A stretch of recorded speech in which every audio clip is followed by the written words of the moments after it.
teman-teman siswa baik semester 2, semester 4, semester 5, semester 6 dan semester 8 yang hari ini alhamdulillah sudah bisa bergabung. Ada banyak sekali yang hari ini bisa bergabung. Alhamdulillah, puji syukur kehadirat Allah Subhanahu wa taala, pada pagi yang cerah hari ini kita dapat bersama-sama melaksanakan tugas kita sebagai mahasiswa untuk mengikuti jazz lecture yang diadakan oleh jurusan PIAUD. Nah, tema diskusi kita pada hari ini di jazz lecture ini temanya sangat menarik sekali, yaitu tentang optimalisasi bermain dan permainan untuk mengembangkan kreativitas dan sosial emosi anak usia dini di era gadget. Nah, sebagai moderator saya juga ingin memberikan pengantar dulu gitu ya, biar teman-teman mahasiswa ini bisa tertarik dengan materi kita hari ini, sehingga nanti harapannya bisa menyimak dengan baik apa yang akan disampaikan oleh pemateri kita, dan juga teman-teman bisa penasaran sehingga nanti akan banyak pertanyaan yang muncul. Nah, seperti yang kita tahu bahwa hari-hari ini anak usia dini, bahkan ya usia batita bawah 3 tahun itu kan sekarang karena eranya adalah era gadget, itu sangat luar biasa mereka. Sudah sangat sulit sekali untuk melepaskan diri dari yang namanya gadget. Mau tidur, bermain apapun, itu mereka sudah tidak bisa dan sangat sulit sekali melepaskan diri dari yang namanya gadget. Bahkan anak saya sendiri usia 2 tahun, Pak Fadli, itu kalau mau tidur itu harus ditonton YouTube dulu, Pak Fadli. Berbeda dengan zaman dulu kita ya. Zaman dulu kita waktu kita masih kecil, kita masih ingat betul, itu kan banyak sekali aktivitas-aktivitas bermain yang dilakukan di luar ruangan bersama teman-teman. Bahkan kita masih sering bermain permainan tradisional. Tapi apakah kita melihat anak-anak sekarang ini bermain permainan tradisional? Nah, mereka tentu hari ini sudah banyak menghabiskan waktunya di depan handphone dibandingkan dengan permainan-permainan yang sifatnya fisik dan juga sosial emosinya gitu ya, bermain bersama teman-temannya. Nah, maka dengan adanya disparitas ini antara anak-anak yang zaman dulu dengan anak yang zaman sekarang itu kan menjadi sebuah pertanyaan bagi kita. Sebetulnya seberapa penting bermain itu untuk anak usia dini? Bermain yang sifatnya ada gerakan fisik gitu ya, apakah motorik kasar, motorik halus, maupun juga yang kegiatan bermain sosial emosinya. Apa manfaat bermain, kemudian strategi apa kira-kira yang dapat diterapkan sebagai seorang pendidik untuk anak itu supaya tertarik dengan permainan sehingga bisa mengurangi intensitasnya untuk bermain gadget. Dan tentu apa saja jenis-jenis permainan yang dapat dimainkan untuk anak usia dini supaya mereka lebih tertarik untuk bermain permainan tersebut. Baik, saya akan membacakan kurikulum vitae beliau. Karena yang akan membahas ini adalah orang yang luar biasa. Beliau adalah Bapak Dr. M. Fadlilah, MPDI. Beliau sangat mumpuni sekali dalam bidang ini karena memang beliau sudah menciptakan, sudah mengarang buku ya, buku bermain dan permainan seperti tadi yang disampaikan oleh Pak Sakjur. Ini saya bawa bukunya Pak Sakjur dan Pak Fadli. Nah, buku ini mungkin enggak tahu ya Pak Fadli masih ingat atau enggak. Saya dulu pernah memesan pada Pak Fadli WA beliau ini sebelum pandemi lah. Itu saya sempat pesan beberapa eksemplar, puluhan eksemplar pada beliau. Karena ini saya sangat kagum sekali dengan buku beliau ini, isinya sangat lengkap sekali tentang bermain dan permainan sebagai rujukan mata kuliah di kami, yaitu mata kuliah permainan anak usia dini. Baik, tanpa berpanjang lebar, saya akan membacakan kurikulum vitae beliau. Sudah ditampilkan Mas Novi? Oke, bentar, saya coba share screen dari sini ya. Oke, dah, baik. Kurikulum vitae beliau, ini nama Dr. M. Fadlilah, SPD MBDI, lahir di Semarang, 25 Maret 1984, agama Islam dan seterusnya. Sudah lektor beliau, alamatnya di Perum, Ringin Putih, nomor A9, Sampung, Ponorogo, Jawa Timur, Indonesia. kita melintas provinsi hari ini. Kemudian untuk riwayat pendidikan beliau menghabiskan masa MI, MTS, dan SMA-nya di Kabupaten Semarang, kemudian S1 di PAIF ITK UIN Sunan Kalijaga Yogyakarta tahun 2007, kemudian S2-nya di PGRA Pascasarjana UIN Sunan Kalijaga Yogyakarta, kemudian S3 Ilmu Pendidikan Pascasarjana Universitas Negeri Yogyakarta tahun 2020.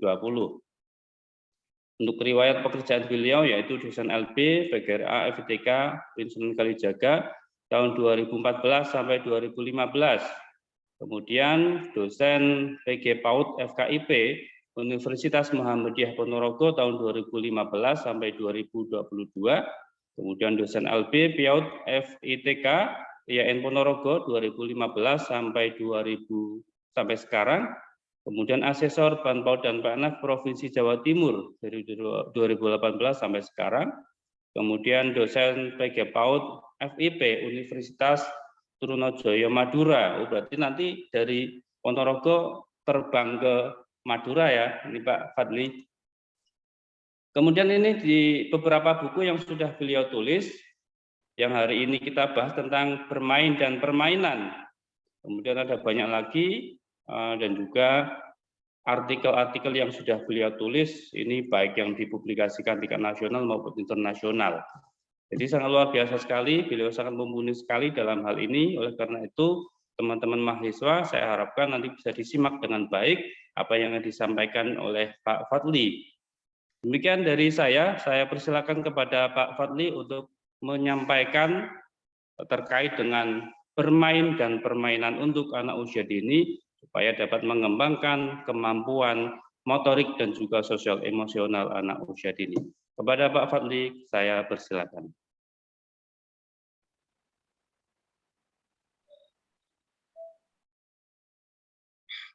Izin share screen, suara saya sudah kedengaran ya? Ya. Masuk, Pak. Oke, sudah. Sudah bisa tampil share saya materi? Bisa, Pak. Oke, ini saya coba slideshow, nanti bisa jalan atau tidak, nanti tolong di ini dulu ya. Mas saya kadang itu ini halaman pertama, halaman kedua bisa jalan tidak? Belum, Pak. Belum, Pak. Oke, coba saya ulang lagi. Belum, Misalnya ini Pak. butuh apa? Diulang kadang.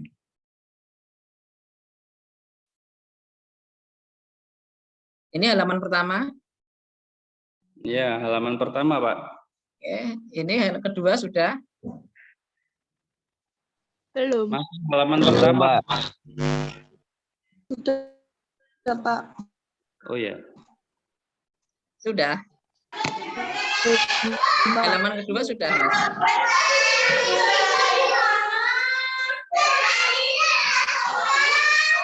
Apakah halaman kedua sudah muncul? Belum, Pak. Belum. Oke, ini Belum. nggak bisa ini ya. Kadang problemnya begini. Oke. Oke, gini aja, saya dibantu untuk apa menjalankan PPPT saya bisa. Dikirim aja Pak Bung. Oke ya, oke saya kirim ya, biar nanti saya fokus ke ini.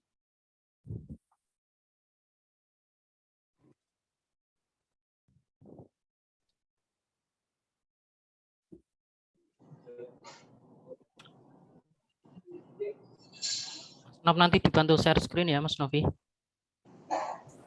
Siapa?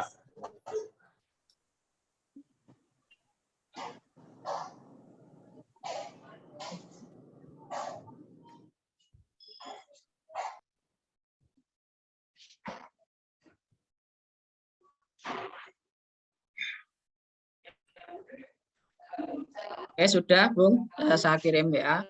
Oke masuk. Oke, jadi kalau nggak bisa, kadang itu nggak bisa ini, cuma halaman pertama saja. tolong di Ya, Mas apa Novi. bisa diinikan ya, bisa ditampilkan share screen. Oke, saya mulai terlebih dahulu. Assalamualaikum warahmatullahi wabarakatuh. Waalaikumsalam warahmatullahi wabarakatuh.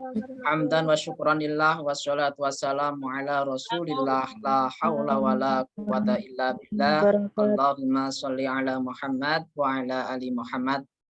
Yang kami hormati Bapak Rektor IAIN Pekalongan, Bapak Dekan dan jajarannya, serta Ibu Kajur jurusan PIAUD IAIN Pekalongan, yang kami hormati sahabat saya Al Ustadz Muhammad Irsyad MBDI dan Ustadz ya Irfan Haris MBD.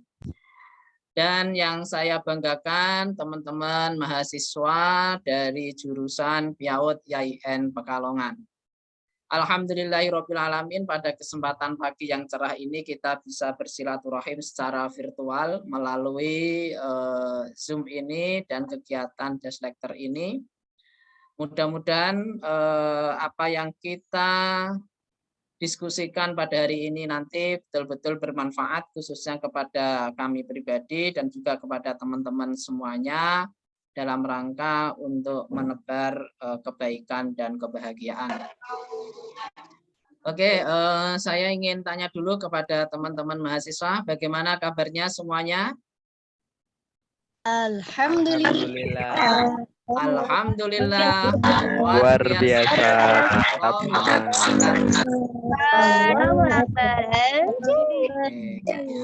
Tetap semangat. Allah berajaib. Oke ya, tepuk semangat.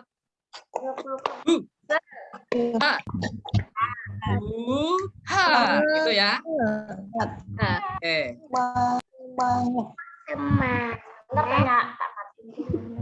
Oke ya, pokoknya mudah-mudahan semangat pagi ini bisa membawa kebaikan untuk kita semuanya dan mendapatkan keridhaan dari Allah Subhanahu wa taala. Oke, bisa ditampilkan materi saya. Oke ya, oke.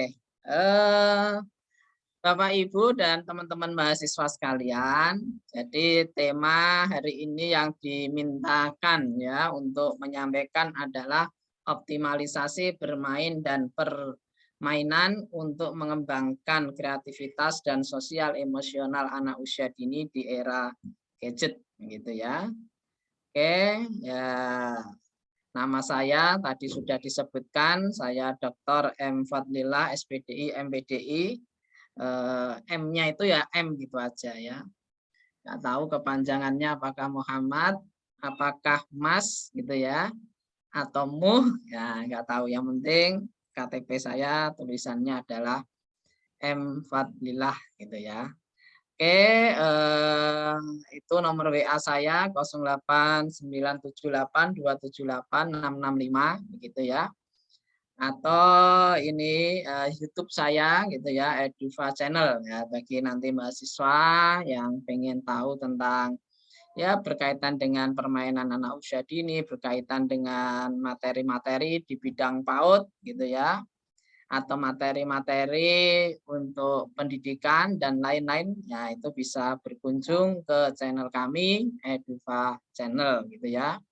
Kalau merasa senang ya jangan lupa di like dan di subscribe, nah, begitu ya. Oke ya, langsung saja teman-teman semuanya, saya ingin menampilkan data next. Oke ya, oke. Jadi sebelum saya sampai kepada bagaimana nanti ya bermain dan permainan yang bisa untuk mengembangkan kreativitas dan sosial emosional anak, saya ingin menyampaikan dulu berkaitan dengan permasalahan-permasalahan dan tantangan-tantangan anak usia dini di era digital. Ya. Jadi tantangan atau permasalahan yang kita hadapi saat ini memang anak itu mudah sekali mengakses internet atau gadget. gitu ya. Tadi ya, bahkan anak-anak usia berapa bulan gitu ya, 3 bulan atau apa begitu, terkadang oleh orang tuanya itu sudah ditunjukkan ya video-video yang ada di gadget gitu. Tadi sesuai yang disampaikan Pak Irfan tadi juga, ya, anak 2 tahun kalau mau tidur harus pakai gadget.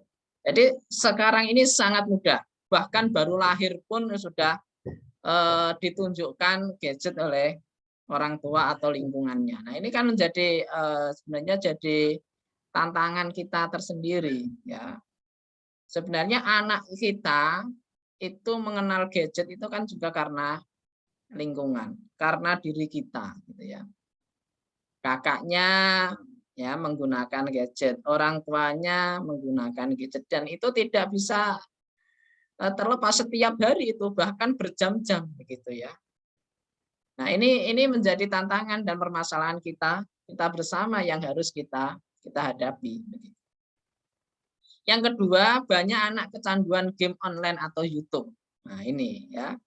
Saya kira jarang sekali ya anak usia dini yang sekarang ini gitu ya, itu yang tidak pernah lihat YouTube. Itu kayaknya sangat jarang sekali. Ya, ada kalau mungkin orang tuanya tidak punya handphone ya, tidak ada akses internet. Nah, itu baru mungkin ada orang-orang pedalaman. Tapi kalau di daerah kita ya, coba nanti teman-teman mahasiswa ini kan punya adik ya, punya adik atau punya tetangga yang masih kecil, pasti sudah ya, sudah tahu yang namanya YouTube dan seringkali melihat YouTube, bahkan kecanduan YouTube. Mau makan harus pakai YouTube, mau tidur harus dikasih YouTube ya, nangis cenger-cenger biar diam dikasih YouTube. Nah gitu, ini sudah jadi persoalan kita bersama begitu ya. Lantas bagaimana kemudian penyelesaiannya, ya nanti kita diskusikan begitu ya, kita diskusikan, nanti ada beberapa rekomendasi yang perlu kita sepakati dan perlu kita komitmen untuk menjalankan bersama. Kalau tidak ya itu tidak akan bisa terhindarkan. Dan memang untuk YouTube ya atau ya internet atau game online itu memang tidak bisa dilepaskan dari anak gitu ya. Tidak bisa zaman sekarang ini. Yang ketiga, internet, gadget itu dapat mengancam kesehatan, kecerdasan dan perilaku anak. Gitu ya. Jadi apa? Gadget gitu ya, internet gitu, itu ternyata bisa mengancam kesehatan anak. Ya, mulai dari kesehatan ya secara fisik lah, bisa mengancam mata anak gitu ya, bahkan bisa mengalami ya kebutaan. Atau bisa juga mengancam sosial emosional anak. Ya. Jadi apa ya istilahnya, kesehatan ya yang berkaitan dengan emosi anak itu juga akan bisa terancam dengan adanya internet gadget ketika itu digunakan secara berlebihan tanpa terkontrol oleh orang tua atau lingkungannya. Bahkan kecerdasan anak itu akan terganggu, termasuk perilaku anak, dan yang paling membahayakan itu perilaku anak, karakter anak, akhlak anak dari melihat ya tayangan-tayangan yang ada di gadget, yang ditampilkan di internet, itu bisa berpengaruh besar terhadap perilaku anak. Ya, sehingga terjadi banyak kasus yang terjadi di sekitar kita itu, terjadinya penyimpangan perilaku ya, itu salah satunya dipengaruhi dengan adanya gadget ya. Karena kita tidak bisa mengontrol, sehingga itu membuat anak-anak itu kemudian mengikuti apa yang dilihatnya kan begitu ya. Bahkan pada tahun sekitar ya belasan lah ya, 2013 atau apa, itu ada anak usia dini yang meniru ya karakter Spider-Man. Ya, karakter Spider-Man kan bisa loncat dari gedung satu ke gedung yang lain. Dia ya dengan memakai baju Spider-Man, kemudian dia membuka ya kamarnya waktu tinggalnya di apartemen lantai 8 ya, dan dia ngikuti ya, seakan-akan bisa seperti Spider-Man, ternyata tanpa sepengetahuan orang tua loncat dan akhirnya ya mohon maaf namanya jatuh dari lantai 8 sampai ke lantai dasar ya, akhirnya kan meninggal dunia. Nah, ini kan juga termasuk ya bagian dari bahaya ya, bahaya yang bisa mengancam daripada perilaku anak. Belum perilaku yang menyimpang yang lainnya. Oke, next. Ini data ya. Ini data kepemilikan gadget pada anak tahun 2020. Ini dari sumber bank data KPAI ya. Jadi KPAI pada tahun 2020 gitu ya, pada awal-awal pandemi begitu, itu melakukan survei kepemilikan gadget terhadap 25.164 anak ini di seluruh sampelnya diambil dari seluruh provinsi yang ada di Indonesia. Ternyata ini mulai dari anak ya usia dini sampai dengan anak-anak SMA gitu ya. Jadi ternyata 71,30% itu anak-anak itu sudah memiliki gadget sendiri, gitu ya, sudah memiliki gadget sendiri. Ini kan sangat besar. Artinya apa? Mayoritas anak itu yang mampu orang tuanya itu sudah memfasilitasi gadget pada anak, gitu ya. Kemudian 11,60% itu milik bersama, ya milik kadang orang tua dipinjam anaknya, milik kakaknya dipinjam adiknya, gitu ya. Jadi ini milik bersama. Ya, artinya anak-anak itu kalau ingin main HP itu dia menggunakan ya apakah milik orang tuanya, milik kakaknya dan lain sebagainya. Kemudian ada yang pinjam ortu, ya itu ada 17,10%. Nah, ini artinya apa? Artinya ini memberikan peluang kepada anak-anak untuk bisa mengakses ya konten-konten, bisa mengakses ya internet, bisa mengakses YouTube atau bisa mengakses game online yang lain, sehingga itu menjadikan anak itu kemudian dia kecanduan sehingga berusaha untuk melihat terus-menerus begitu ya. Bahkan sudah ditegur, sudah diperingatkan, anak-anak itu terkadang curi-curi waktu, curi-curi kesempatan supaya bisa melihat YouTube. Ya, bahkan terkadang tanpa izin orang tua mengambil HP orang tua kemudian menggunakannya. Nah, ini kan sudah menunjukkan perilaku-perilaku yang tidak terpuji. Nah, ini yang perlu kita perhatikan sebagai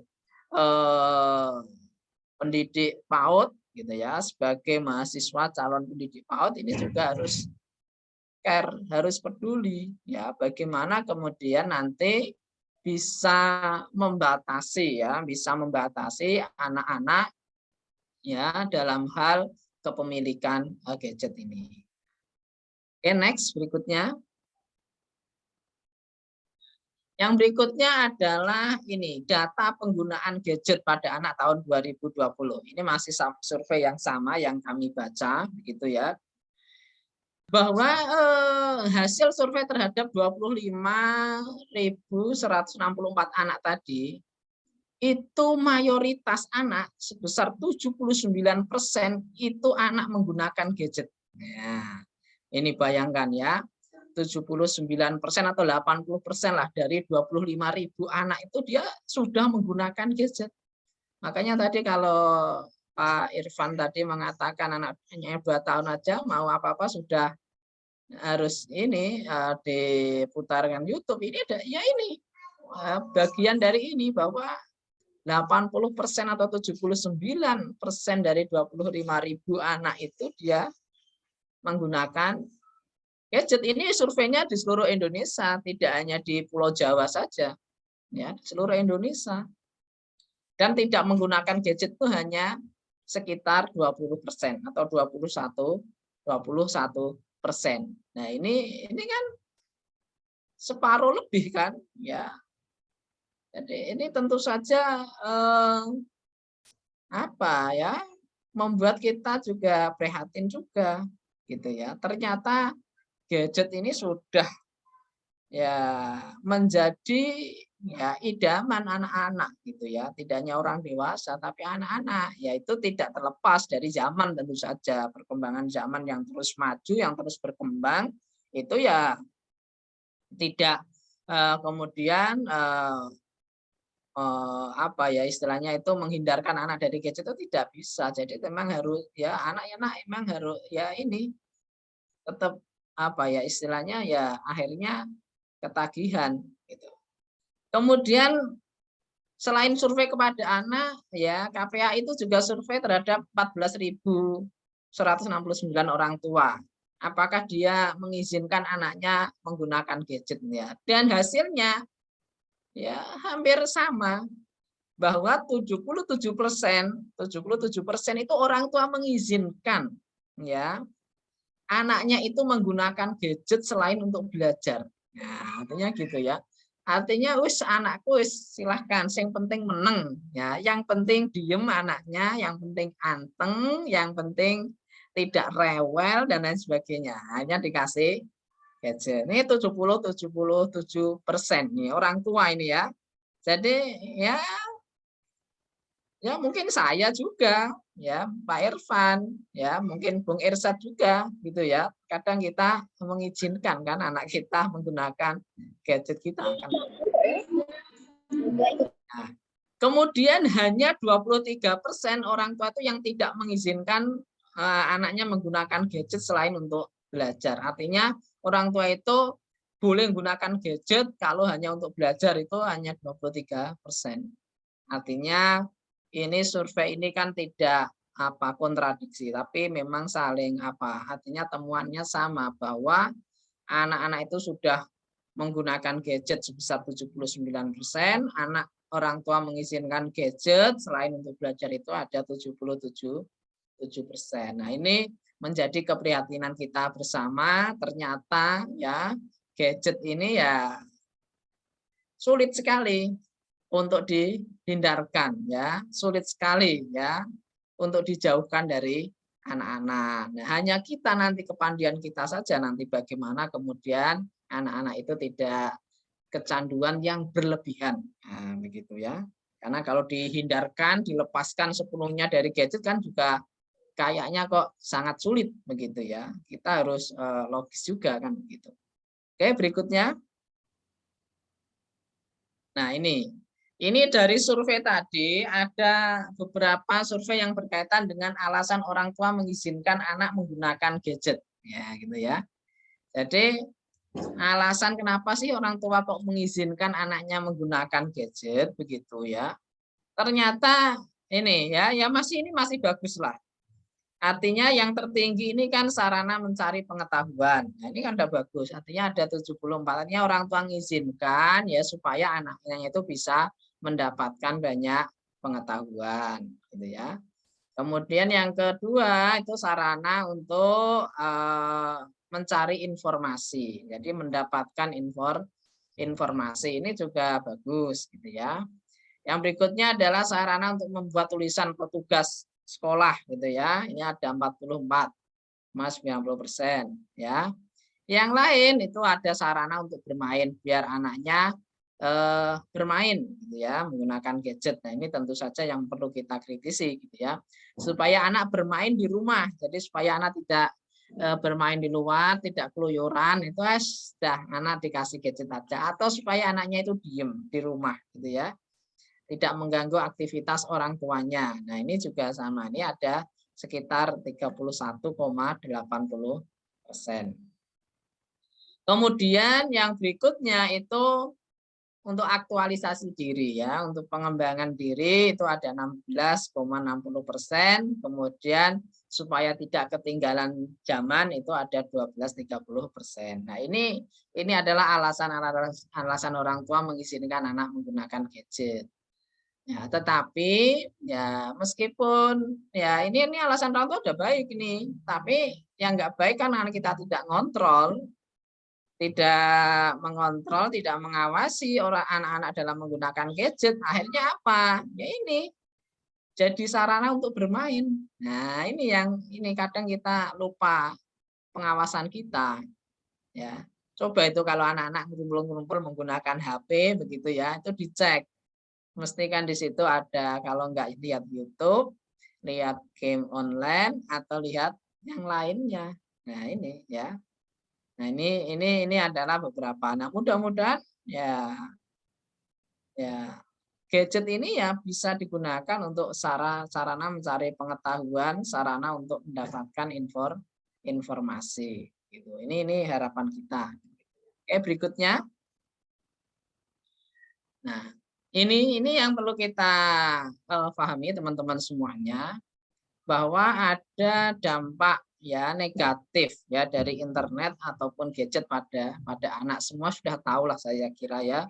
Banyak riset, ini saya kumpulkan dari beberapa riset, kemudian saya rangkumkan di sini bahwa dari anak-anak bermain gadget atau mengakses internet begitu ya, itu ada beberapa dampak negatif, meskipun ada juga dampak positifnya. Yang positif tidak perlu saya tampilkan karena kita sudah bisa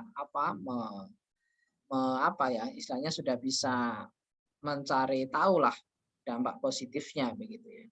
Misalnya adalah yang pertama, anak kurang konsentrasi. Jadi anak-anak itu coba, ini saya sudah membuktikan ke anak saya. Ketika anak-anak itu sedang asik bermain gadget gitu ya, ketika dipanggil itu tidak segera memenuhi panggilan kita. Misalnya, Mas tolong ini, dia masih bengong lihat ya gadgetnya ya. Baru kalau sudah berapa kali panggilan baru ngeh gitu ya, baru mengerti. Nah, ini artinya apa? Anak kurang konsentrasi. Ya, bahwa itu kan juga sangat merugikan ya. Apalagi ketika di sekolah gitu ya. Anak asik melihat gadget, dipanggil gurunya enggak nyaut begitu ya. Tentu ini akan sangat merugikan pada diri anak juga. Yang berikutnya, anak kurang sosial atau suka menyendiri. Nah, ini ya. Jadi orang anak yang suka bermain gadget ini jelas sosialnya itu akan akan berkurang ya. Jadi interaksi dengan orang lain itu sangat-sangat kurang. Dia akan lebih cenderung menyendiri, dia akan tidak peduli pada orang lain, sehingga rasa jiwa sosialnya itu sangat lemah ya, anak yang sering bermain gadget. Ya, ini perlu kita pahami. Ya, maka tema hari ini sangat menarik ya, bagaimana kemudian bermain itu yang betul-betul bisa merangsang kreativitas dan juga mengembangkan kreativitas sosial emosi anak usia dini kan. Yang ketiga itu anak kurang motivasi gitu ya. Jadi semangat untuk belajar, semangat ini sangat kurang, karena apa yang ada di dalam pikiran anak itu kan hanya bagaimana bisa bermain, bisa melihat ya YouTube, bisa game online dan lain sebagainya, sehingga semangat untuk belajar, semangat untuk terus mendapatkan informasi baru itu sangat kurang.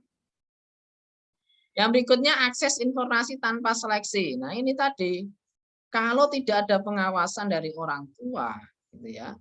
Ini anak-anak ini cenderung dapat mengakses hal-hal yang bisa mempengaruhi perilaku buruk anak. Ini misalnya ya perkelahian gitu ya, karena anak-anak nontonnya yang film-film action itu ya, yang adu jotos misalnya ya, atau melihat sesuatu yang ya mungkin berhubungan dengan etika ya, berhubungan dengan moral misalnya ya, mungkin perilaku-perilaku yang berkaitan dengan pornografi dan lain sebagainya. Tentu ini juga sangat memprihatinkan. Artinya kalau kita memberikan gadget pada anak, nah, itu juga ketika kita tidak bisa memberikan pengawasan, maka anak bisa mengakses informasi tanpa seleksi, dan itu sangat berbahaya bagi anak. Ya. Yang berikutnya adalah mager, ya, anaknya malas gerak. Nah, duduk, ya, nonton berjam-jam, matanya sampai merah, itu. Jadi ini juga sama ya, anak malas gerak jadinya. Kalau malas gerak apa? Ya udah, kesehatan fisiknya, ya fisik motorik anak itu menjadi tidak seimbang, gitu ya, tidak seimbang sehingga ya mohon maaf karena malas gerak nanti kan bisa kemudian nonton sambil makan begitu ya. Nah, nanti bisa menyebabkan obesitas gitu ya. Jadi ini juga berbahaya bagi anak. Yang berikutnya, anak menjadi pribadi yang tertutup. Nah, ini terkadang anak-anak jadi pribadi tertutup, ya, karena dia tadi mungkin melihat hal-hal yang nggak baik dalam gadgetnya, tentu ini akan menjadikan dia pribadi yang tertutup. Anak akan mengalami gangguan tidur, karena kalau anak sudah melihat itu, terkadang pengaturan tidurnya itu menjadi tidak pas, gitu ya. Nah, saatnya tidur dia belum tidur, atau bahkan anak itu malah sering begadang ya, karena melihat keseruan yang dilihat dalam gadget tadi ya. Berikutnya adalah rawan perilaku kekerasan, terutama adalah kekerasan seksual gitu ya, dalam bentuk ya tadi perkataan-perkataan yang senonoh, perkataan-perkataan yang jorok, yang nggak baik. Nah, itu bisa ini, termasuk perkataan-perkataan menggunakan kata-kata yang nggak baik lah, semua binatang disebut dan lain sebagainya. Itu bisa jadi anak-anak itu nggak tahu maksudnya, tapi dia ikut mengucapkan karena apa? Sering melihat tayangan di game online, sering melihat tayangan di YouTube, sering melihat tayangan di internet, kan begitu. Nah, ini sangat kemungkinan besarnya anak terinfeksi itu sangat besar ya, rawan perilaku kekerasan ini. Yang berikutnya adalah pudarnya kreativitas. Anak yang hanya nonton gadget saja itu kreativitasnya sangat rendah. Kenapa? Ya tadi dia hanya sekedar memanfaatkan mata untuk melihat, sedangkan dia tidak beraktivitas. Tentu ini juga akan mempengaruhi fisik anak, sosial anak, ya bisa juga kecerdasan anak. Nah, ini yang berikutnya adalah ancaman cyberbullying ya. Jadi bagaimana anak-anak itu ya bisa nanti mendapatkan ini sehampir sama dengan juga rawan perilaku kekerasan tadi ya. Nah, ini tentu saja ini kan kita tidak ingin anak-anak kita ya, saudara-saudara kita, anak usia dini penerus bangsa kita itu kemudian nantinya tumbuh menjadi pribadi-pribadi yang kurang terpuji, pribadi-pribadi yang tidak kreatif, pribadi-pribadi yang malas gerak. Itu kan kita tidak ingin. Maka kita harus berusaha sekuat tenaga bagaimana kemudian kita memberikan trik ya untuk bisa minimal mengurangi atau membatasi anak dalam hal mengakses internet ataupun gadget pada anak usia dini. Oke, next. Ini lantas bagaimana kemudian bermain dan permainan yang baik untuk anak usia dini itu, kan begitu sekarang pertanyaannya ya. Jadi bagaimana bermain dan permainan yang baik untuk anak usia dini. Oke, selanjutnya. Nah, ini ya. Kalau Harlock gitu ya, itu mengklasifikasikan bermain dan permainan itu kan menjadi dua. Ada bermain aktif, ada bermain pasif. Nah, ini. Nah, tentu yang bermain aktif ini sangat dianjurkan, ya, sangat disyaratkan.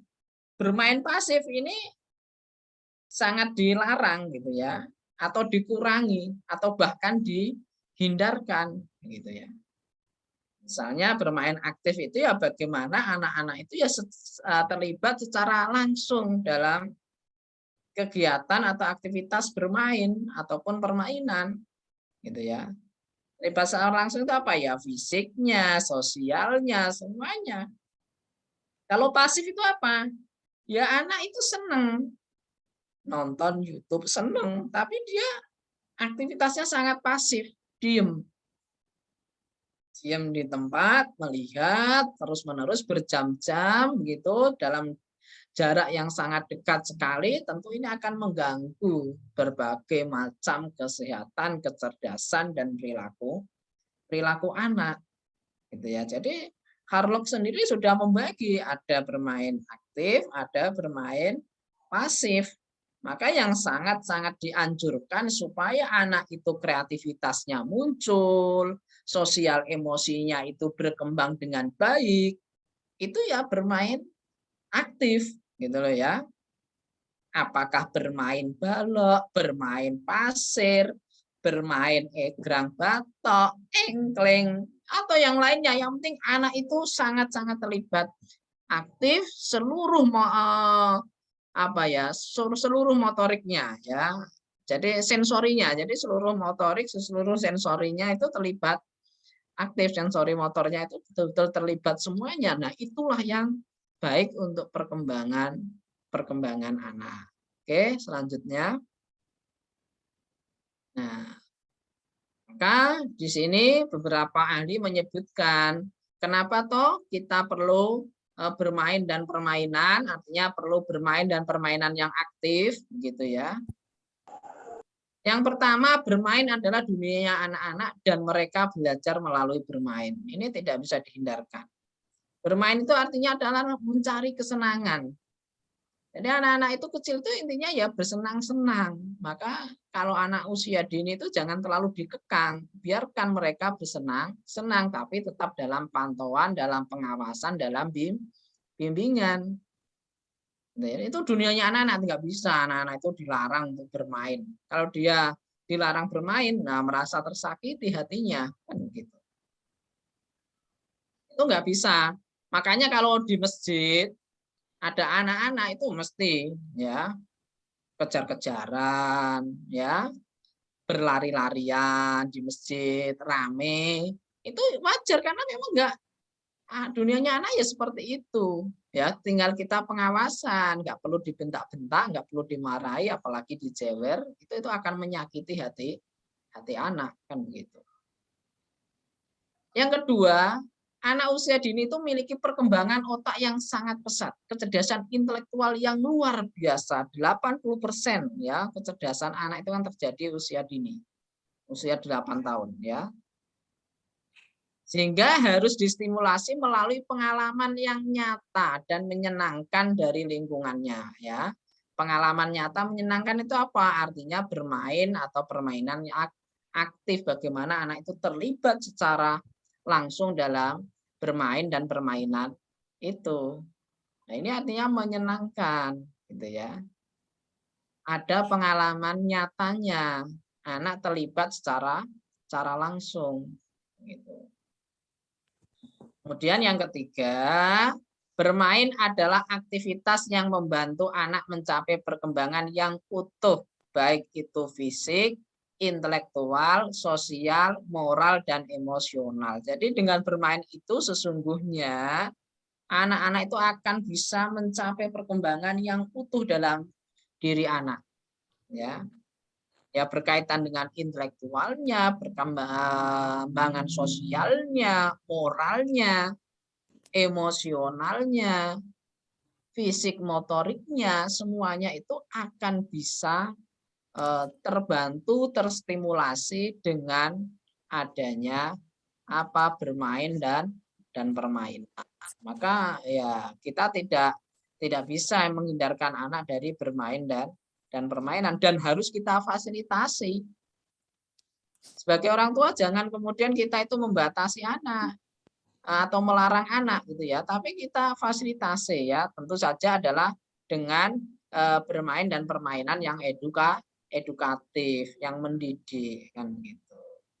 Kemudian menurut Al-Ghazali itu bermain sangat penting bagi anak sebab melarang anak bermain dapat mematikan hati anak. Jadi kalau kita larang betul anak-anak kita bermain itu artinya anak bisa keras.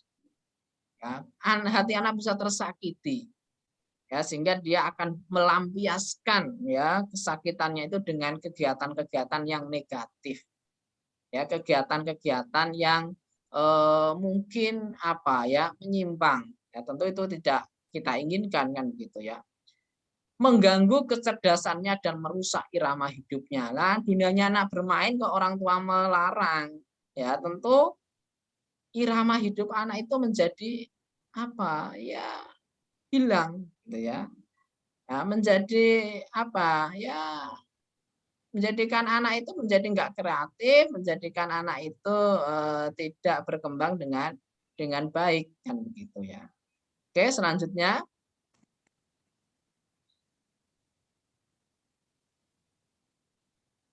nah ini menurut konsep edutainment atau menurut konsep otak triun gitu ya, itu disebutkan bahwa belajar tidak akan berhasil dalam arti yang sesungguhnya bila dilakukan dalam keadaan yang menegangkan dan menakutkan.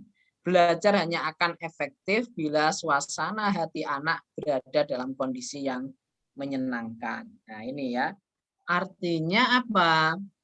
Artinya bermain dan permainan itu sangat diperlukan, sangat dibutuhkan. Itu sudah jadi kebutuhan alami anak. Sudah sunatullah, anak itu suka bermain. Bahkan pada zaman Rasul pun Rasul sering mengajak itu Hasan dan Husain itu bermain-main, begitu ya. Kejar-kejaran, kuda-kudaan dan lain sebagainya. Karena apa? Itulah yang akan bisa menumbuhkan ya kecerdasan anak, melatih kreativitas anak, itu akan tumbuh melalui kegiatan-kegiatan bermain dan permainan yang itu harus kita fasilitasi tentu dengan selektif dan sesuai dengan kebutuhan dan perkembangan anak gitu. Oke, selanjutnya. Nah, ini ya. Jadi tujuan bermain bagi anak usia dini ya belajar. Jadi sebenarnya tujuan bermain bagi anak usia dini itu belajar. Ya, enggak ada ya memang bermain, tetapi melalui bermain itu anak dapat belajar untuk bereksplorasi. Ya, untuk menyelidiki. Jadi makanya ada istilah global learning gitu ya. Anak itu kalau anak usia dini itu kan dikasih, kadang dimasukkan ke mulut, dibuang lagi, diambil lagi, dilempar. Itu dalam rangka apa? Untuk eksplorasi, penyelidikan. Oh, ini rasanya seperti apa? Bentuknya bagaimana? Ya, teksturnya seperti apa? Nah, ini untuk eksplorasi, penyelidikan. Oh, anak jadi tahu ini padat, ini keras, oh ini lunak, ini kasar, ini halus. Ini kan bagian dari melalui bermain. Tanpa bermain, oh anak nggak ngerti itu. Ya, maka inilah namanya belajar untuk bereksplorasi, melakukan penyelidikan. Ya, jadi dengan bermain itu anak akan bisa tahu banyak hal. Itu karena apa? Ya melakukan eksplorasi. Ya. Yang kedua, belajar untuk bereksperimen, uji coba. Nah, makanya itu ya anak-anak tahu, oh ini kalau dikasih warna, kasih air bagaimana ya. Di TK-TK itu kan ada ya bermain sains untuk anak usia dini. Itu dalam rangka untuk eksperimen, uji coba supaya anak tahu, oh kalau warna merah digabung dengan warna biru nanti jadi warna apa. Nah, ini eksperimen, anak jadi ngerti, tahu gitu ya. Atau mungkin punya mainan kok baru sekali sudah rusak ya, dibongkar-bongkar. Ya, ini juga dalam rangka untuk eksperimen juga begitu ya. Jadi itu sangat-sangat bermanfaat bagi kehidupan anak ke depannya nanti gitu ya. Yang berikutnya adalah belajar untuk meniru, imitasi, melakukan peniruan. Jadi ada dokter-dokteran, ada pasar-pasaran gitu ya. Kemudian ada apa mungkin pertukangan, itu kan dalam rangka untuk imitasi, artinya melakukan peniruan. Itu dalam rangka juga untuk mengajarkan anak berinteraksi ya dengan baik dengan lingkungan ketika praktek apa ya, melakukan berbagai macam peniruan-peniruan sesuai dengan imajinasi dan pengalaman anak. Yang keempat itu adalah belajar untuk beradaptasi, penyesuaian diri dengan lingkungan. Jadi dengan anak itu bermain, itu anak akan belajar bagaimana menghargai orang lain, bagaimana ketika kita bermain bersama orang lain. Di situ anak akan belajar bermasyarakat, ya.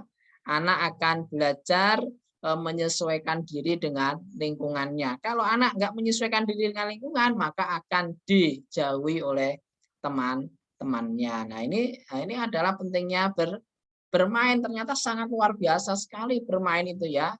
Ya, prinsip apa utamanya adalah bermain itu adalah untuk belajar ya, belajar eksplorasi, belajar eksperimen, belajar imitasi, belajar adaptasi. Nah, gitu. Next, berikutnya. Nah, ini ya. Ini manfaat bermain dan permainan. Ini ada dua teori ya, ada teori klasik, ada teori modern ya. Kalau teori klasik itu manfaat bermain itu apa? Pertama, untuk surplus energi, anak itu memiliki apa? Kelebihan energi, sehingga dengan bermain itu supaya energi berlebih anak tadi itu bisa tersalurkan gitu ya. Kalau nggak bisa tersalurkan, itu bisa berbahaya, nanti anak itu akan melakukan ke hal-hal yang nggak baik gitu ya, hal-hal yang negatif gitu. Maka kelebihan energi itu harus disalurkan melalui hal-hal yang positif, yaitu dengan cara bermain dan permainan. Kemudian yang berikutnya, bermain itu untuk sebagai relaksasi. Nah, jadi untuk relaksasi ya, bagaimana atau rekreasi lah untuk menghilangkan kejenuhan, kepenatan anak, kebosanan anak itu melalui bermain. Maka kalau di TK itu harus banyak bermainnya supaya anak tidak bosan. Ya. Maka TK yang PAUD itu yang banyak aktivitas bermainnya itu yang bagus. Ya. Karena anak nggak akan senang sekali belajar, tapi kalau anak-anak hanya diajari membaca, menulis, berhitung terus, ya jenuh itu anak-anak. Ya bisa membaca, menulis, berhitung, tapi anak itu menjadi bosan, jenuh, bahkan menjadikan dia malas untuk berangkat ke sekolah, kan begitu. Yang ketiga itu adalah sebagai rekapitulasi, atau ini adalah untuk apa ya? Istilahnya itu nenek moyang, artinya untuk mewarisi ya nenek moyang, artinya permainan-permainan yang dulu dimainkan oleh nenek moyangnya gitu ya. Jadi sebagai rekapitulasi ya, pengulangan kembali ya apa-apa yang sudah dimainkan oleh nenek moyangnya terdahulu ya, apakah itu ayunan, prosotan dan lain sebagainya gitu ya. Kemudian ada insting naluri, ini dalam rangka adalah untuk memaksimalkan insting kita ya, untuk bisa menumbuhkan ya, mengembangkan ya berbagai insting ya, seluruh sensor motorik yang ada pada anak usia dini. Ini manfaat teori klasik ya. Kalau teori modern ya jelas untuk stimulasi perkembangan, ada mulai dari nilai agama moral, fisik motorik, kemudian kognitif, bahasa, sosial emosional, seni, Itu semuanya ya, itu bisa terstimulasi dengan adanya bermain dan permainan. Kemudian yang berikutnya adalah sebagai sumber belajar, bahwa berbagai macam alat permainan ya sebagai bentuk segala bentuk bermain dan permainan itu semuanya adalah sebagai sumber belajar bagi anak, sebagai media belajar bagi anak, dan itu sangat membantu anak dalam pencapaian standar perkembangan. Kemudian yang berikutnya adalah untuk rangsangan kreativitas dengan bermain dan permainan yang bermain aktif tadi, maka kreativitas anak itu akan terasah dengan baik, gitu ya. Kreativitas, imajinasi anak itu akan bisa terstimulasi dengan baik manakala anak itu banyak melakukan aktivitas bermain dan permainan. Tentu aktivitas bermain dan permainan yang edukatif, kan begitu ya. Oke, berikutnya next. Nah, ini adalah yang perlu kita lakukan ya. Ketika kita pengen kreativitas anak, kemudian sosial emosi anak itu bisa berkembang dengan maksimal, maka ada 3 hal yang kami tawarkan. Yang pertama adalah kita harus banyak melakukan pengembangan dan inovasi APE, alat permainan edukatif. Tanpa pengembangan ya itu sulit kita bersaing dengan dunia digital, dengan gadget kan gitu. Sehingga APE itu harus terus kita kembangkan, kita perbarui, kita inovasi ya supaya anak-anak itu menjadi tertarik dengan APE yang diperbarui atau yang dikembangkan kan gitu. Yang kedua itu mengenalkan dan memfasilitasi APE tradisional. Nah, ini yang jarang dilakukan. Karena apa? Permainan-permainan tradisional gitu ya, yang sudah ada sejak zaman dulu itu adalah APE yang bisa membantu kreativitas dan sosial emosi anak gitu ya. Jadi ini yang perlu kita pahami. Jadi bagaimana kita itu mengenalkan kembali ya dan memfasilitasi APE tradisional. Coba itu ke TK-TK. Sudah jarang sekali APE tradisional itu kenalkan, difasilitasi. Bahkan ya, anak-anak muda sekarang ini ya mungkin hanya berapa persen saja yang masih kenal dengan permainan tradisional, padahal itu sangat penting untuk melatih kreativitas dan sosial emosi anak usia dini kan begitu ya. Nah, yang ketiga yang sangat penting juga adalah kita itu entah orang tua, entah guru, entah kakak itu harus sering mengajak anak bermain bersama. Nah, ini ya. Jangan mainnya sendiri-sendiri, kamu kayak gadget satu, saya satu, semua satu, gitu kan sendiri-sendiri. Tapi kita sering ngajak bersama. Bagaimana orang tua itu meluangkan waktu bermain bersama anak-anak. Bagaimana kakak itu meluangkan waktu bermain bersama adik-adiknya. Nah, ini akan bisa mengurangi ya kecanduan anak dalam hal bermain gadget tadi, begitu ya. Jadi ini yang perlu kita perhatikan bersama kan begitu ya. Oke, next. Ini misalnya ya, contoh dan pengembangan ya, inovasi APE. Ini saya semua ini yang mengembangkan ya. Ini contoh aja ini ya. Dulu saya membuat Monraket ya, monopoli raksasa edukatif. Nah, ini jadi ini dulu kita kembangkan gitu ya. Dulu sempat laris ini ya. Sempat banyak yang beli dulu ya, gitu ya. Tapi karena males produksi ya sehingga ya sudah, dan males promosi ini ya.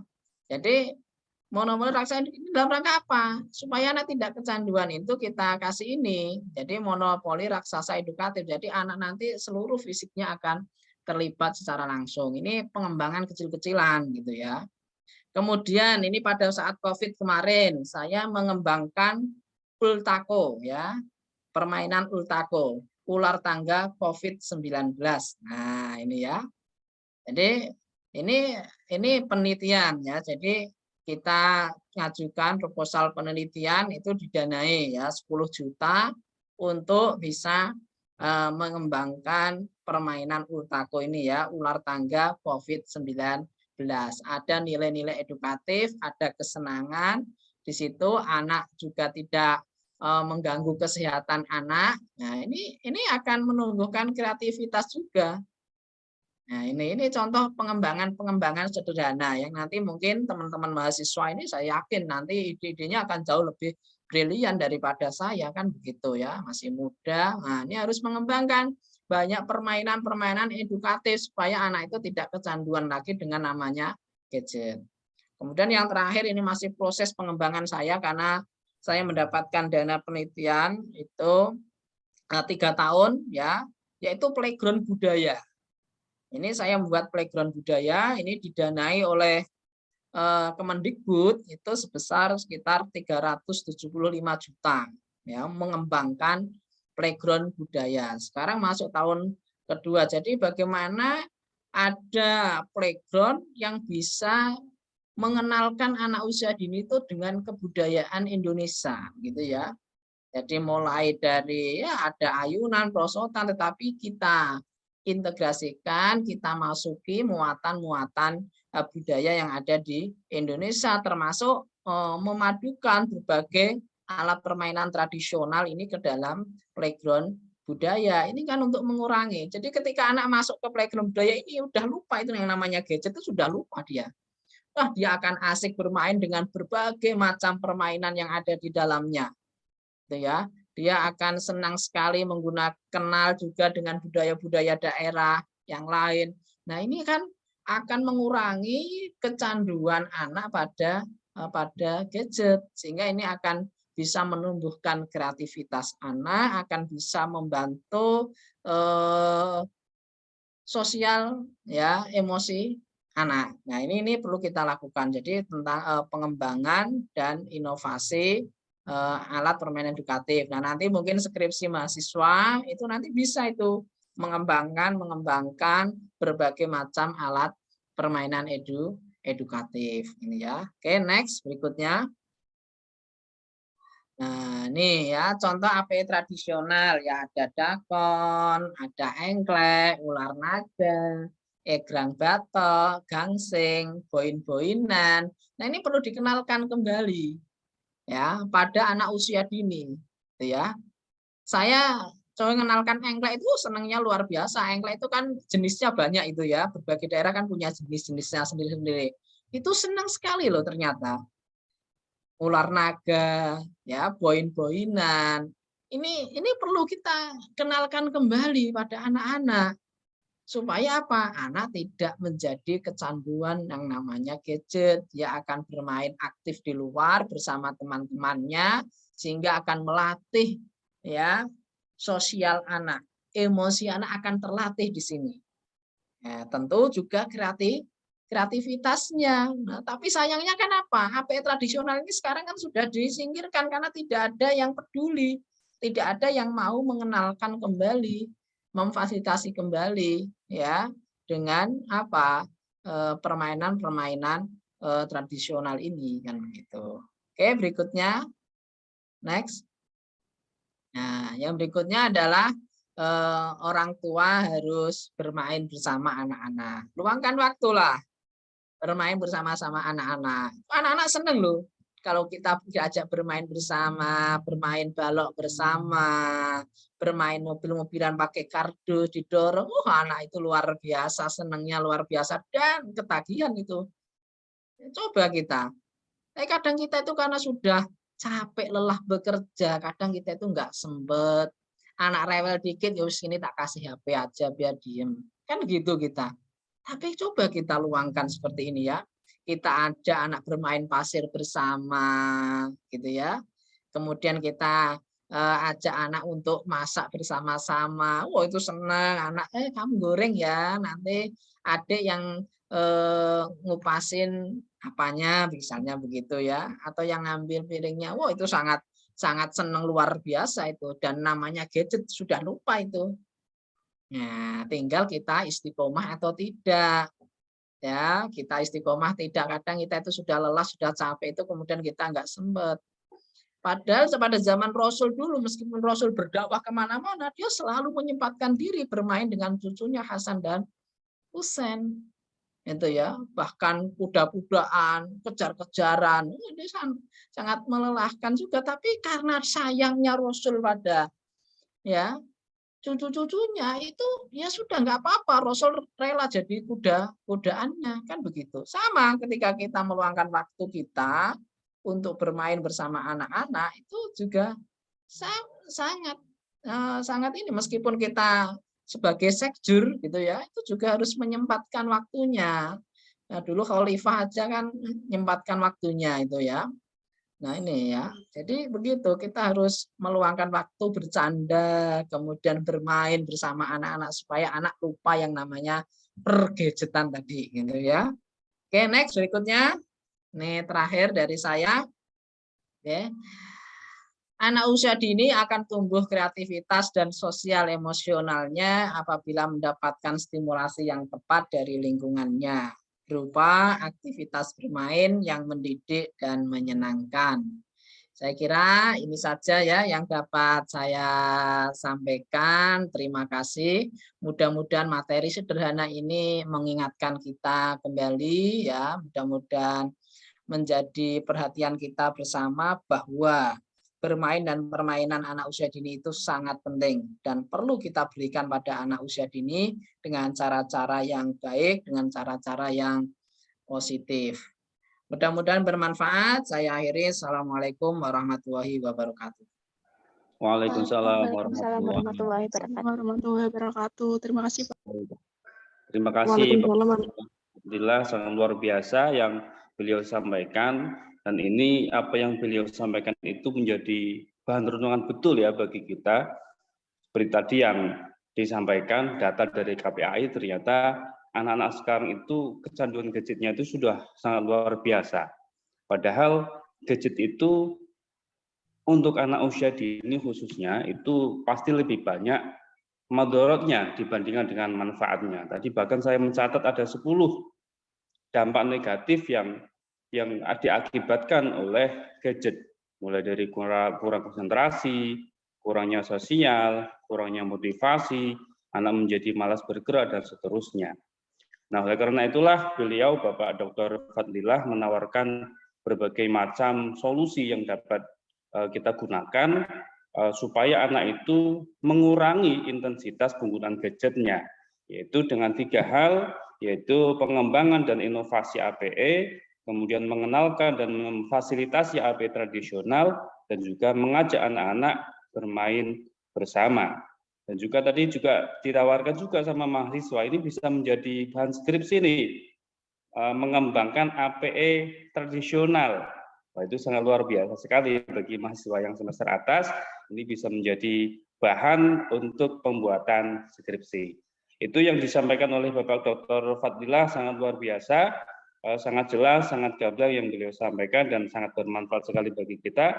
Namun apabila ada teman-teman mahasiswa yang ingin berdiskusi bersama gitu ya, apakah bertanya maupun memberikan pendapatnya. Tapi karena mumpung hari ini kita kedatangan tamu dosen yang luar biasa, maka saya harap mahasiswa bisa bertanya terkait dengan materi kita hari ini. Baik, saya kira 3 pertanyaan dulu dari mahasiswa kita kumpulkan, kemudian nanti yang akan dijawab oleh Bapak Dr. Fadli. Silakan teman-teman mahasiswa. Bapak izin bertanya. Ya, yang pertama, bentar, ini Widya Aziza ya? Iya, Pak. Dari Widya Aziza. Baik, siapa lagi? Setelah ya, ada lagi? Nanti saya izin bertanya juga, Pak. Wah, ini MC itu bertanya ya. Boleh, boleh. Khusus ketua HMC boleh. Terima kasih, Pak. Oke, Mas Alimin, terus siapa lagi? Satu lagi?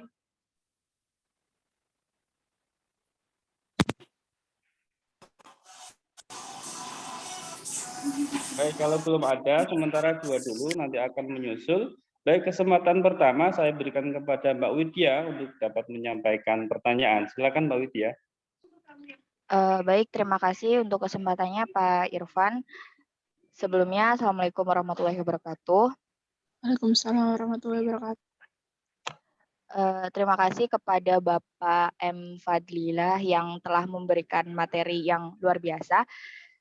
Saya tadi sempat tertarik nih Pak sama yang Bapak sebutkan dampak negatif dari gadget. Itu kan ada 10 ya Pak. Nah, kira-kira dari ke-10 itu tuh sebenarnya dari gadget sendiri ada dampak positifnya nggak sih Pak untuk tumbuh kembang khususnya sosial, emosional, dan kreativitas anak? Lalu ini dari pengalaman pribadi saya sendiri ya Pak ya. Kalau adik saya itu setiap dia main keluar, main sama teman-temannya, itu kadang dia, ya nggak kadang sih Pak, malah lebih sering gitu, dia apa ya namanya, kayak muntah kalau lihat yang nggak cocok sama dia gitu. Kayak misal ada temennya yang maaf kencing di celana gitu, ntar dia muntah gitu. Dan jadi dari orang tua saya sendiri membatasi anaknya untuk main keluar gitu Pak. Kira-kira pendapat Bapak itu bagaimana ya Pak untuk permasalahan tersebut? Apakah dari kami yang harus menyediakan permainan di rumah atau boleh diperbolehkan main keluar asal ada pengawasan atau bagaimana itu Pak? Begitu saja pertanyaan dari saya. Terima kasih. Wassalamualaikum warahmatullahi wabarakatuh. Baik, terima kasih Mbak Widya.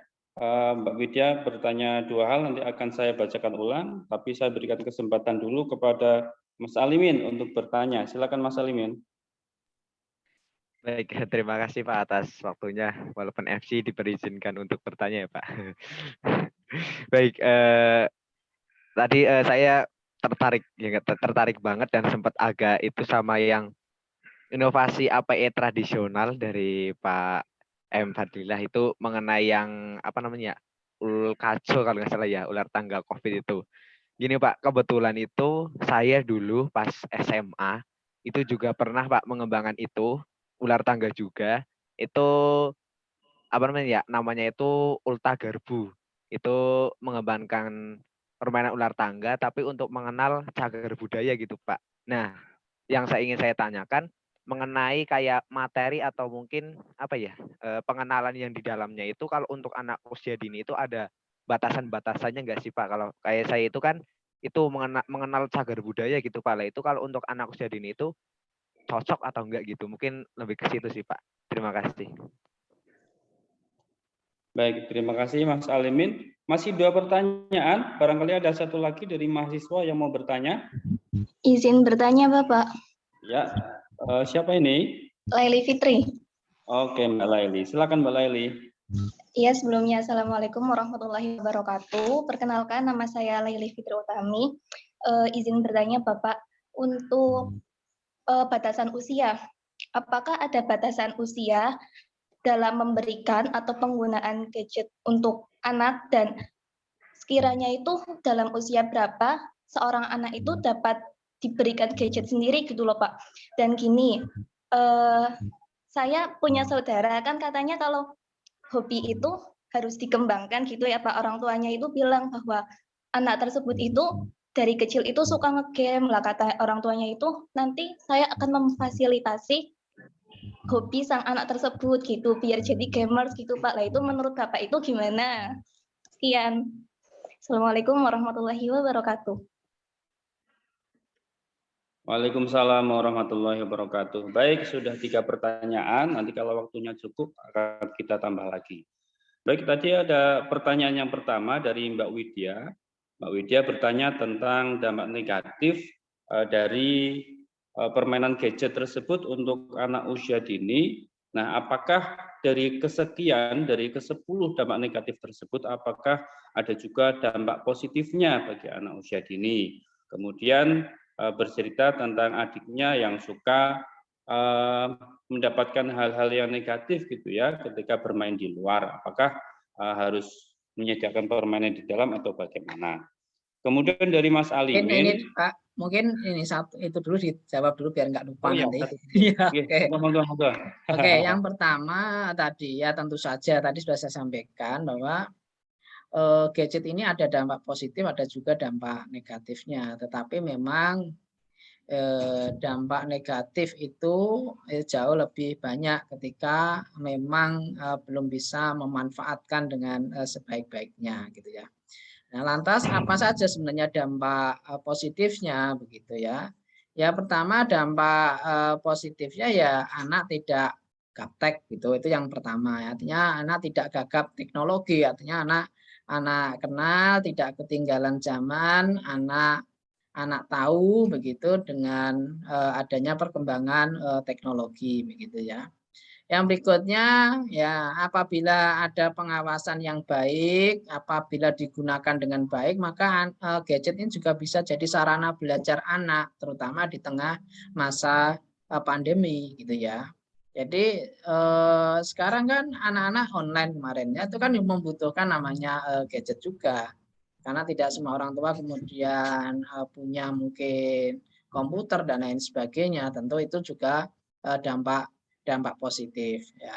Jadi paling tidak dua hal itulah ya, artinya dampak positifnya menjadikan anak tidak gaptek juga sebagai sarana untuk belajar, sarana untuk menambah wawasan pengetahuan bagi anak-anak usia dini. Ya, kan banyak juga isi-isi gadget itu kan bisa untuk belajar, misalnya belajar mengenal huruf, mengenal angka dan lain sebagainya. Begitu itu juga ada, manakala memang betul-betul dilakukan pengawasan yang baik dari orang tua atau lingkungan sekitarnya. Kemudian yang berkaitan dengan Mas persoalan tadi, adik tadi gitu ya. Tentu saja itu harus ini ya, tidak kemudian kita ambil tindakan, kita berikan permainan sendiri di rumah, nanti itu akan menjadikan anak itu interaksi dengan lingkungan itu kan menjadi berkurang. Maka tetap ya pertama kan ya saya kira perlu juga dilatih gitu ya. Dan juga perlu ada mungkin konsultasi juga mungkin dengan psikolog atau dokter ya spesialis anak, mengapa kok anak saya setiap melihat ya misalnya hal-hal yang jorok misalnya begitu dia selalu muntah gitu ya. Itu kan saya kira bisa diobati dan bisa diatasi, tentu ya membutuhkan proses, dan saya kira ya tadi butuh pembelajaran juga. Nanti kalau kita bermasyarakat kan kita juga akan melihat hal-hal yang seperti itu. Kemudian kalau kita tidak dilatih dari usia dini, maka itu kan nanti akan saya kira mengganggu ya kehidupan bermasyarakat ketika dewasa nanti.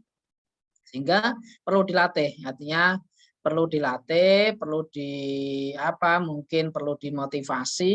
Ya, kalau memang belum bisa ya perlu dikonsultasikan apakah ke psikolog atau ya dikonsultasikan ke dokter mungkin spesialis anak yang betul-betul tahu tentang kepribadian dari anak tersebut.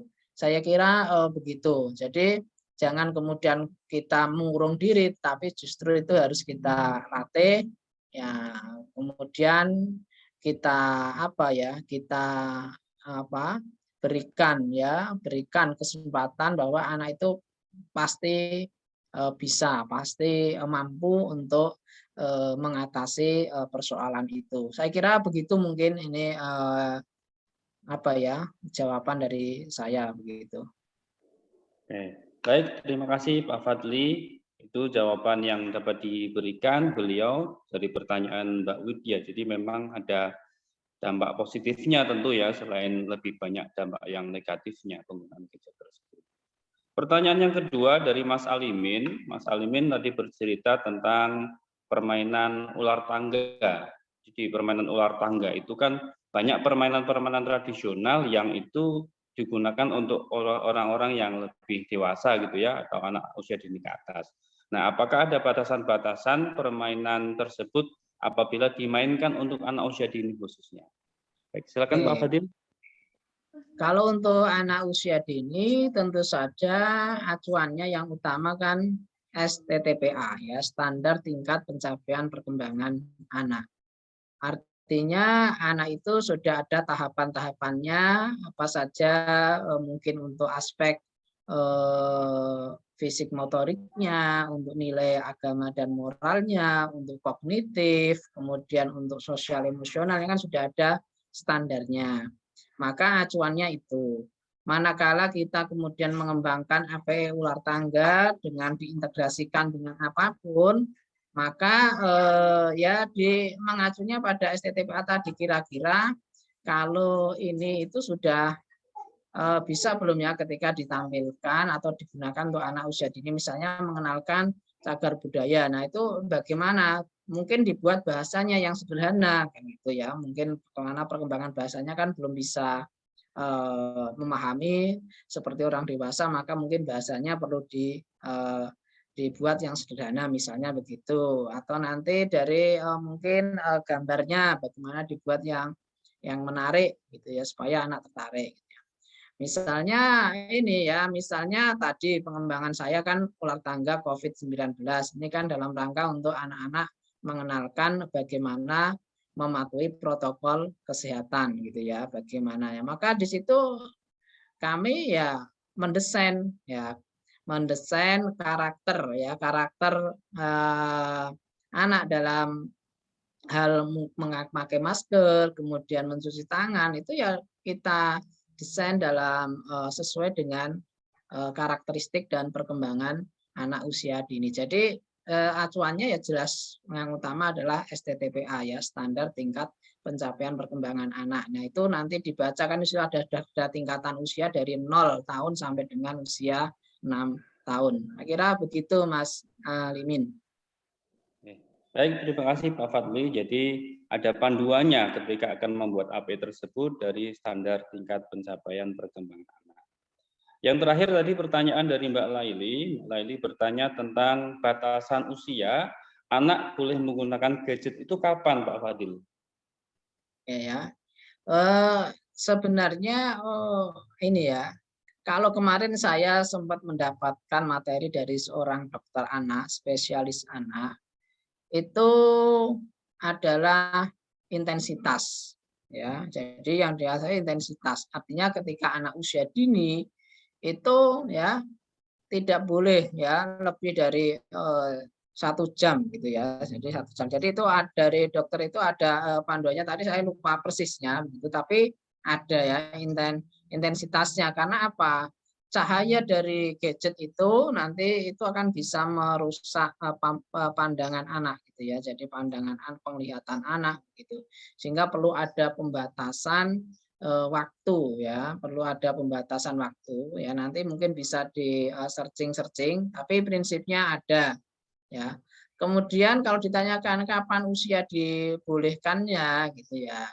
Ya kalau sebenarnya tidak ada, tadi sudah saya katakan tidak ada yang mungkin temuan penelitian atau kajian yang saya ketahui itu yang menyaratkan usia berapa begitu, tapi lebih kepada waktu penggunaannya ya. Jadi yang adalah waktu penggunaannya, kalau anak sekian itu maksimal sekian menit gitu aja gitu ya. Itu dalam rangka untuk supaya kesehatan anak itu tidak terganggu. Saya kira mungkin begitu, Pak Irfan. Oke, baik, terima kasih. Jadi yang dijadikan patokan itu adalah batas waktu gitu ya, dalam 1 hari itu maksimal hanya 1 jam saja untuk anak diperbolehkan menggunakan gadget. Itu sudah 3 pertanyaan, kita masih ada waktu 8 menit. Apakah boleh 2 pertanyaan lagi Pak Fadli? Oke, silahkan kalau masih ada. Baik, 2 pertanyaan lagi, silakan teman-teman mahasiswa. Mumpung ada Pak Fadli nih, ada pakarnya, silakan yang mau bertanya lagi. Halo, pada kemana ini? Ada 139 peserta. Yuk teman-teman mahasiswa yuk.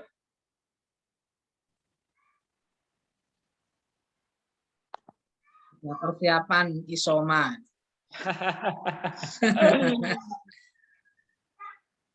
Apakah ada? Saya tunggu.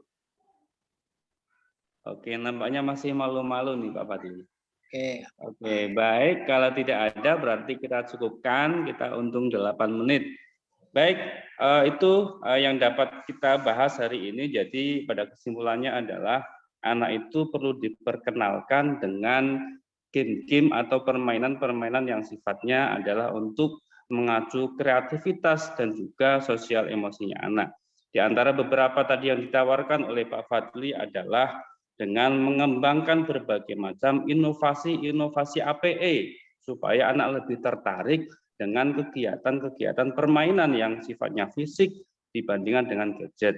Di antaranya dengan membuat APE-APE tradisional kemudian diinovasikan lagi.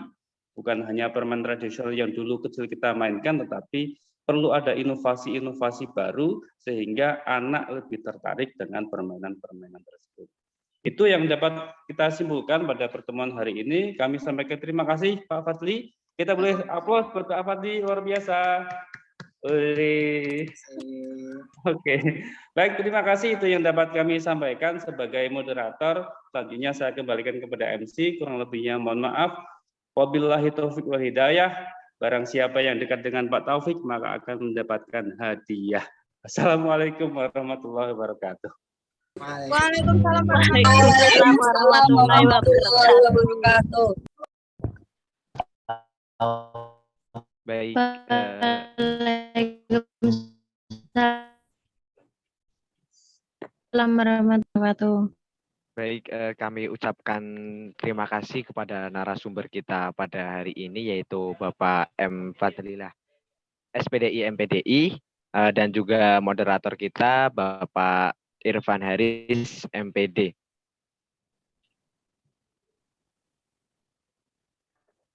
Sebelumnya apakah suara saya masih terdengar? Oke, Mas. Masih. Baik, mungkin gitu. Kemudian kita langsung menginjak ke acara yang terakhir yaitu penutup. Dan mohon maaf Pak untuk ada sesi fotonya atau tidak ini? Ada, Mas. Baik, Pak Novi bisa ya. Mohon Mas maaf, Pak Novi. Siap, Mas Novi. Bentar, Mas Novi.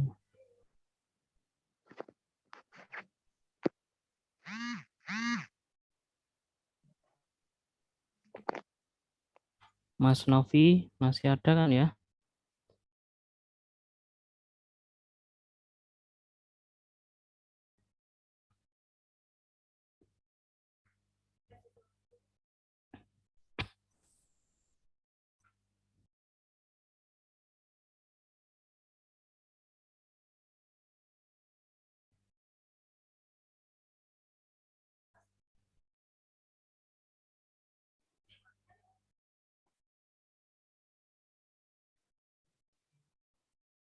Yuk. Ini sudah ready, Mas Novi. Silakan diberi apa? Dan 1 ke 3 ya, yang slide pertama. 1, 2, 3. Oke, slide kedua. 1, 2, 3.